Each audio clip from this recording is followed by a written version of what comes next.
Growing up in the late 1960s on Montana Avenue, Elizabeth Pimentel saw a lot of family homes and neighbors who knew each other. Gardening around yesterday, which I did. It was overcast. It's nice. Most homes here were all residential. I remember taking care of the elderly people across the street, their dog when they'd go away. That house is now an acupuncture studio. The avenue reflects a time long since past, classic architectural styles from the late Victorian era through the early 20th century. In 2004, the National Park Service designated the area as a National Historic District. The homes on the 6 blocks that make up Montana's historic district were mostly residential until the 1990s. That's when Pimentel said neighbors started to move on and businesses took over. Pimentel said the house next door was torn down to make the parking spaces for the law office. The area is strategic for attorneys because it is just a few blocks from the courthouse. In 1957, the Pimentels bought the home she lives in now. They also turned it into a boarding house for additional income. It was a big, heavy load, so she gave up doing the room and board, stopped, doing the laundry and feeding the guests. And a lot of them were elderly, so eventually they all passed on.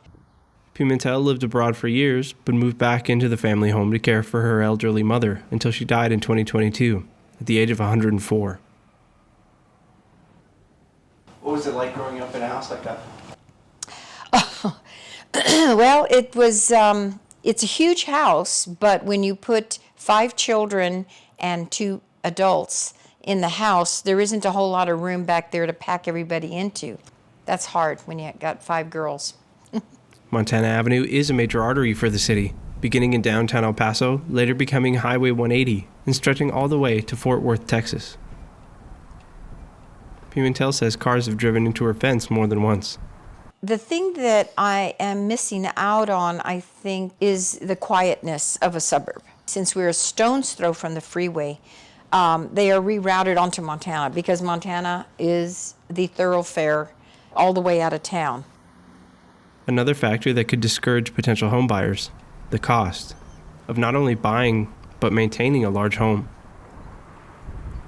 According to licensed real estate advisor Gonzalo Varias, the prices here are higher because the homes are historic and owners have to comply with standards set by the National Register of Historic Places.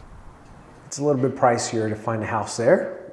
The price per square foot, you're going to find it sometimes 2 or 3 times more than it is like if you were maybe in the Northeast or in an area that is not as close to downtown. The Trost Society also has an interactive map on its website, showing 9 houses in the area that were designed by famed architect Henry C. Trost. The rail lines nearby also brought building materials that would not have normally been used in El Paso, according to the National Park Service. The red brick and columns stood in contrast to the stucco, adobe, and wood used in houses in the surrounding areas. The National Register for Historic Places recognizes the significance of the architectural styles of homes that include Queen Anne, Romanesque, Prairie School, and several others. Pimentel has done her best to keep the house historically accurate, even down to keeping the outside brick the same color. But it is costly. She's also modernized the electrical wiring and the plumbing. She's approached constantly with offers to buy the house, but refuses them, saying the only thing that will make her move is if she can no longer care for the home. For Borderzine, I'm Ethan Thomas.